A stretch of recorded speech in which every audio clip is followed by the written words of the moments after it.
தமிழ்நாடுன்ட்டு இன்னைக்கு முழுசாக சொன்னாலும் பாண்டிய நாட்டுக்கு தான் தமிழ்நாடு என்ற பெயர்.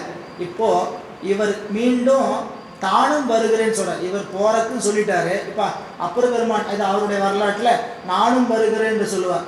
அப்படி வருகின்ற பொழுது வர சொல்ல எப்படி தடுக்கணும்? ஏன்னா இவரை அங்கே அழைச்சிட்டு போகக்கூடாது.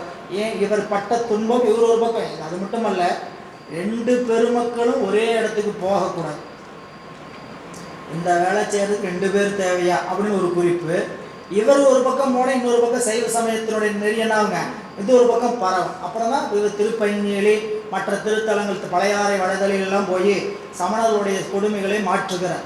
எனவே இவர் ஒரு பக்கம் போக வேண்டும் என்பதற்காக போமாறு துணிந்த நம்மளுடைய பிள்ளையார் வர துணிந்த இவரும் கூட வர வேண்டும் என்று நீர் அங்கு போத நீங்கள் அங்கே வர வேண்டாம் என்று சொல்லி அந்த அமணர்களுடைய தீய வஞ்சனையை யானே போய் சிதைத்து வருகிறது. நீங்கள் ஒன்றும் நீங்கள் இங்கேயே இருங்கள், சோழ நாட்டில் இருந்து கொண்டு திருப்பணிகளை செய்து கொண்டிருங்கள், நீங்கள் அங்கு வருவது தவிர்த்து அவர் சொல்ற வருகின்றேன் என்ன ஆமார் எல்லாம் உரைத்தவர். ஆமார் என்னன்னு கேட்டிங்கன்னா எப்படியெல்லாம் வராமல் இருக்கிறதுக்கு பதில் சொல்லணுமோ அப்படியெல்லாம் சொல்லி ரொம்ப ஒரு எப்படி நம்ம சொல்கிறது சூட்சுகமாக சரிங்களா, எப்படிலாம் சொன்னால் வர வைக்க மாட்டான்.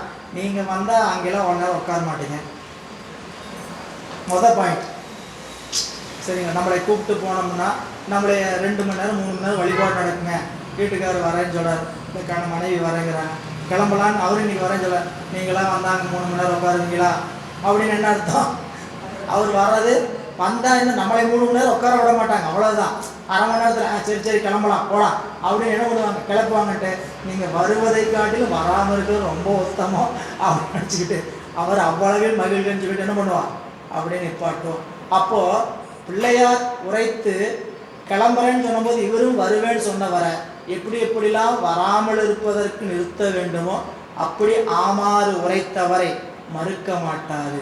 அவர் மறுக்காமல் அங்கு இருப்ப திருமறைக்காட்டில் இருக்க தமிழ்நாட்டில் போனார் தாம் ஆதரவால் ஞான தலைவனார். தமிழ்நாடு பாண்டிய நாட்டுக்கு மதுரைக்கு புறப்பட்டு சென்றார் பிள்ளையார். அது அவருடைய வரலாற்றில் அப்படி தொடரும். மறுபடியும் நம்மளுடைய நாயனாருடைய வரலாறு